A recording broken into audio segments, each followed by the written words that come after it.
ہم تو گالی دے کے بھی کہتے ہیں نا چل کیا ہو گیا, گالی دی ہے نا. میں نے دیکھا ہے سائیکل والے کی ٹکر اگر پجارو والے کے ساتھ ہو جائے تو معافی سائیکل والے نے مانگنی ہے, کیونکہ وہ سائیکل پہ بیٹھا ہے نا, اس کی غلطی یہ ہے کہ وہ سائیکل پہ بیٹھا ہے. معافی سائیکل والے نے مانگنی ہے, پجارو والا نہیں مانگے. ہو سکتا ہے سائیکل والا اٹھ کے کہے جناب مجھ سے غلطی ہو گئی, مجھے پتہ ہی نہیں تھا کہ آپ تھے, ورنہ میں آپ کے آگے نہ آتا. سائیکل والا مجبور ہے کیونکہ اس کے پاس پجارو نہیں, اور پجارو والا تو شیشہ نہیں نیچے کرتا, کہتا دھوپ آئے گی, گاڑی بڑی مشکل سے ٹھنڈی کی ہے. نیچے اتر کے ملازم کہتا ہے اس کو پوچھو اگر کوئی 200-400 کا نقصان ہوا تو 500 دے دو. مزاج ہے. امام اعظم ابو حنیفہ رحمۃ اللہ علیہ عالم, حقوق العباد کا چھوٹی چھوٹی, آپ کے شاگردوں میں سے کسی کے چہرے پر شکن آتا تو 20 بار پوچھتے کوئی پریشانی ہے میرے بیٹے کو, کیا ہو گیا. ساری زندگی سایہ دار شجر کی طرح گزاری, ساری زندگی شاگردوں پر مریدوں پر محبت کا سائبان رہا, ٹھنڈی چھاؤں رہی امام صاحب کی. امام اعظم ابو حنیفہ رحمۃ اللہ تعالی علیہ گلی سے گزر رہے تھے, لکڑی کے جوتے پہنا کرتے تھے کھڑاؤں. ایک نوجوان بچے کے پیر پہ پیر آ گیا تو کہنے لگا امام اللہ سے ڈر جا. یہ لفظ گئے تو امام صاحب کی چیخ ہی نکل گئی. کئی گھنٹے بے ہوش رہے. لوگوں نے کہا حضور کیا ہوا؟ فرمانے لگے تم نے سنا نہیں, چھوٹے چھوٹے جوان بھی کہتے ہیں کہ ابو حنیفہ اللہ سے نہیں ڈرتا, اللہ کی مخلوق کہتی ہے نہیں ڈرتا. اگر یہ کہہ رہے ہیں تو میرا کیا بنے گا. کئی دن روتے گزر گئے.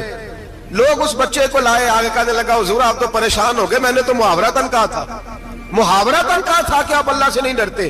فرمانے لگے بیٹے مجھے محاوروں کا نہیں پتا, جب رب کے خوف کا نام آتا ہے تو جملے سیدھے میرے دل سے جا کے ٹکراتے, سیدھے دل سے جا کے ٹکراتے.